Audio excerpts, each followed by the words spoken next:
અડાજણ વિસ્તારમાં બનેલી હત્યાની ઘટનાને લઈને અડાજણ પોલીસે હત્યારાઓને પકડવા ચક્કો ગતિમાન કર્યા હતા, જેમાં અડાજણ પોલીસે એક સગીર અને અન્ય 2 વ્યક્તિની અટકાયત કરી રિમાન્ડ મેળવવાની કાર્યવાહી શરૂ કરવામાં આવી હતી।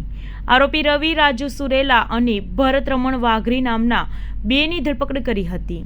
મહિલા સાથેના અનૈતિક સંબંધોમાં આ હત્યા થઈ હોવાનું પ્રાથમિક તપાસમાં બહાર આવ્યું છે।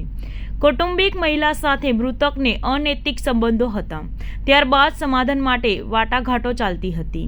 અડાજણ પોલીસે 2 યુવાનોની ધરપકડ કરી છે, સાથે સાથે કાયદાના સંઘર્ષમાં આવેલા સગીરની પણ અટકાયત કરવામાં આવી છે। કૌટુંબિક મહિલા સાથે અનૈતિક સંબંધોને લઈને યુવક મહિલાને ભગાવી લઈ ગયો હતો। 10 મહિનાથી આ મામલો ચાલતો હતો, જેના ઝઘડામાં સમાધાન માટે બોલાવ્યા બાદ હત્યા કરવામાં આવી હોવાનું સામે આવ્યું છે। અડાજણ પોલીસે અન્ય 1 વ્યક્તિને વોન્ટેડ જાહેર કર્યો છે। અડાજણ પોલીસ સ્ટેશનમાં એક ખૂનનો ગુનો બનેલો છે, જેની અંદર દેવી પૂજક સમાજમાં અંદરનો બનાવ છે। એની અંદર આ કામે મરણ જનારના ભાઈ એક દેવી પૂજક બેનના પ્રેમમાં હતો અને એને સમાધાન માટે આ લોકો અવારનવાર છેલ્લા 6-7 મહિનાથી પ્રયત્ન કરતા હતા, પરંતુ એમના વચ્ચે સમાધાન થતું ન હતું।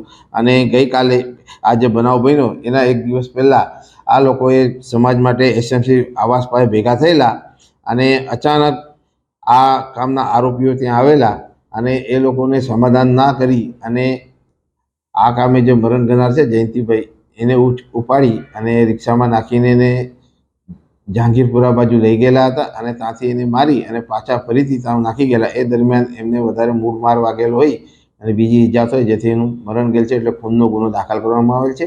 અને આ ગુનામાં કુલ 4 આરોપી છે એફઆઈઆરમાં, એમાં 3 આરોપી અટક કરવામાં આવેલ છે। આરોપીઓમાં અલગ અલગ આરોપી છે। એમાં એક રાજુભાઈ છે, જે રાજુભાઈનો છોકરો છે, રવિભાઈ રાજુભાઈ, ભુરિયાભાઈ રાજુભાઈ અને રાહુલ, જેના પૂરા નામની ખબર નથી, એવા 4 આરોપી છે। એમને અત્યારે એમાંથી 3 આરોપી અટક કરવામાં આવેલ છે। આમાં સમાધાનમાં એમનું સમાધાન થયું નહીં અને એટલે એ લોકોને લાગ્યું કે હવે પૈસા બી મળશે ને આ લોકો અને ફરીથી એ લોકો ભાગી જવાની પેરવીમાં હતા, એટલે ફરીથી એ લોકોએ પેલા ભાઈને સમાધાન કરવા જે આવેલો આરોપી જે દીપકભાઈ કરીને છે એનો ભાઈ જયંતિભાઈ, એ સમાધાન કરવા એને ઉપાડી લઈ ગયા અને મૂળ માર મારે અને પછી મરણ ગયેલ છે। હાલ 3 આરોપી પકડવામાં આવે છે।